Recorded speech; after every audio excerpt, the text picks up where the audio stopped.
the gallivanting soul, and welcome to another beautiful city in Bhutan. Hello from Paro.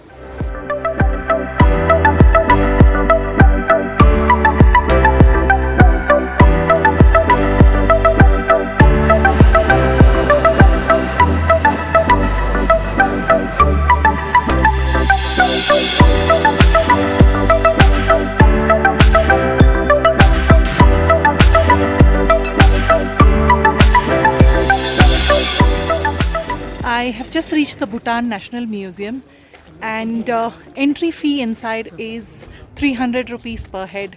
So let's go in and have a look and find out a bit more. This building here behind is a watchtower.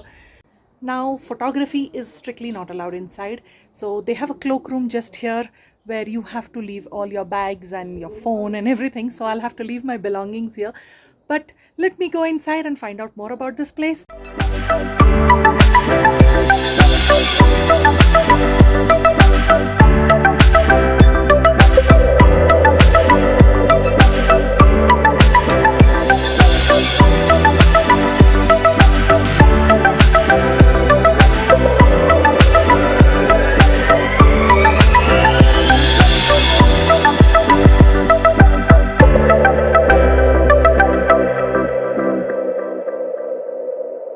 Now I have come to the Paro Dzong. Now this Dzong I missed on my last visit because I had done the trek to Tiger's Nest Monastery and I didn't have time to come here. The whole day went in the trek. So I'm excited to go in here and see what it's like. It's not as big as the Punakha Dzong, or even as big as the Thimphu one. But nevertheless, let's go in and have a look.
It's 7:30 in the evening. The sun set a little while ago, and we came down to just do a little window shopping and just see what we can buy. The town of Paro looks absolutely beautiful even at night, and this is the only night I'm here, so I thought let me just get out and go exploring a bit. It's got a nice vibe. There are a lot of cafes and pizza shops and people sitting out in the evenings just chilling. If you're ever in Paro, step out in the evening to just do a little window shopping or even go shopping for souvenirs. They have quite a collection here. Lots of shops. This time I'm not really buying too many souvenirs because I have already got quite a collection back home. Running out of space. So now I control my urge in shopping for too many souvenirs. Look at these streets, how lovely they look. I remember on my first trip when I was here, I took a picture on the very same street. That time it wasn't as crowded. My guide at that time told me, he said, Madam, we call Paro the cowboy town. It literally looks like a cowboy town. So hopefully I'll get some better shots in the daytime, because today there was a lot of traffic by the time I got in.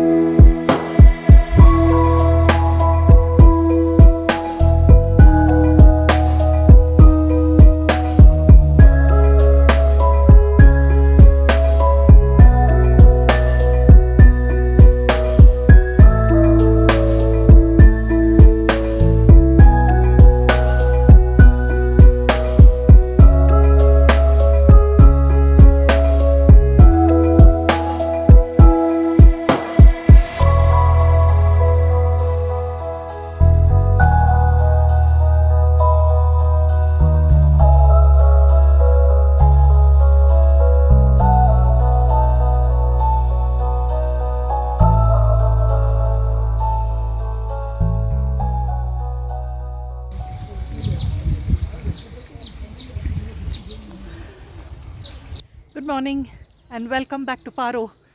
It's day 2 and I have just checked out of my hotel. I am at the base camp of the Tatsang, also called the Tiger's Nest Monastery. Now, you have to pay an entry fee of 1000 either Bhutanese currency or Indian rupees. So it's 1000 rupees per head. Now, I have done the trek on my earlier visit in 2018, and obviously, I mean, this time I'm not doing it because I've already done the trek before. If you are coming to Paro, I would highly recommend doing this trek because trust me, it's a once in a lifetime experience, and I'm so glad that I could do it on my earlier trip. Today is a bright and sunny day. When I came here the last time, it was rainy and it was so wet. It was quite an experience and an adventure. You can choose to do the entire trek walking up, or you could even use a horseback until a certain way. Now, I would preferably recommend to go walking because that's where the whole experience is. But there are people who choose to go on horseback as well. And the horse again goes only up to a certain point and only one way. Now, Bhutan is very particular about animal rights and no animal cruelty. So that's the reason why every horse entry is made, and the horse does just one trip in a day. So it goes only up to a certain point and then he goes back home. Since I'm not doing the trek this time, I am going to show you all a few snippets and pictures from my last trip. The only reason I came here was again to just at least have a look from the base village and also show you all what the place is like. Now, this was before my YouTube days, so what I have is some very raw footage of just some basic video clips that I took for my own experience. So I'm going to slip that in and you can get an idea of what to expect on this trek. Okay, you got to climb all the stairs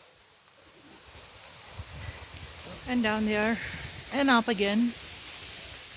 At the start of your trek, I would highly recommend getting a walking stick from here, especially on a rainy day. A walking stick here would cost you approximately 100 rupees. Now, if you are doing the trek, make sure you carry enough of water with you to stay hydrated. And also, there is a cafe, there's just one cafe at the midpoint where you'll just get basic snacks like some soup and noodles and water and biscuits, tea, coffee. Don't expect anything elaborate. So if you want to carry food, carry a dry lunch with you. I mean, that's what I did the last time. I just packed some sandwiches and took, and that's what we ate, and some fruit and juices and water. So that's what I would recommend if you're doing the trek.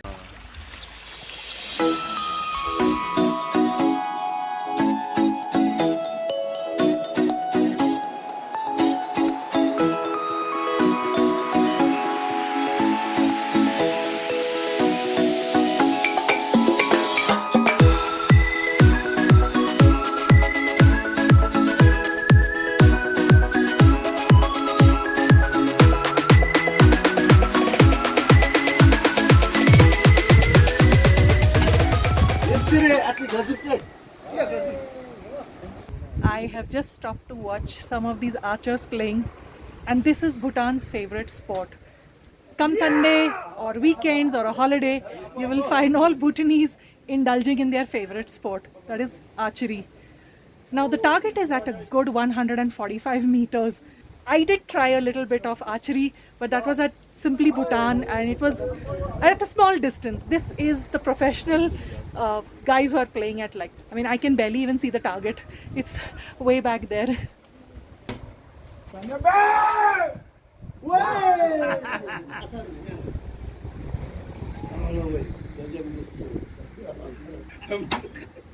Yeah! So archery is the national sport of Bhutan, and what you can see on some of the guys, they're those strips of cloth. It's called a dhar, and every time that they hit a target, they are given one strip.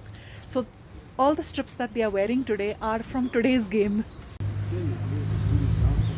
Since I've been here, nobody has hit the target, but apparently every time that they hit a target, they break out into a dance. I mean, I saw that at Simply Bhutan. I mean, when I hit a target, they started dancing. So it's a kind of a trend, you know, they do that.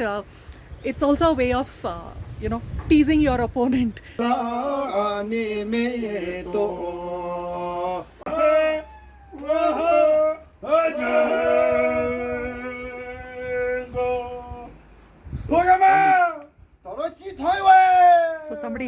it.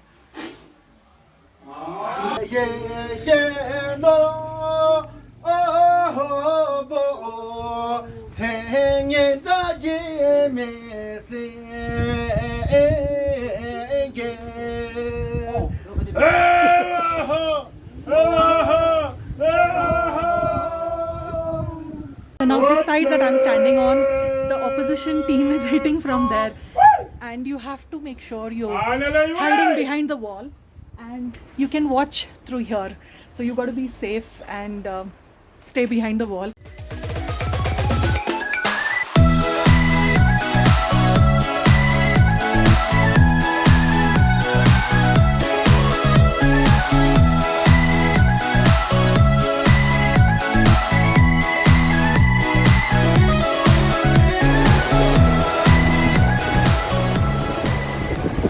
Now when you travel to Paro or to Bhutan and you want to wear a lovely national dress or a traditional dress like this, you can come to Paro and you will find a shop just here which is near the Zong.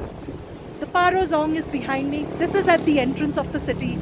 So it makes for a nice remembrance and a memento to keep with you.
Every place that I travel to, I always go to the local markets to pick up some fresh produce. And today I have stopped here to get something.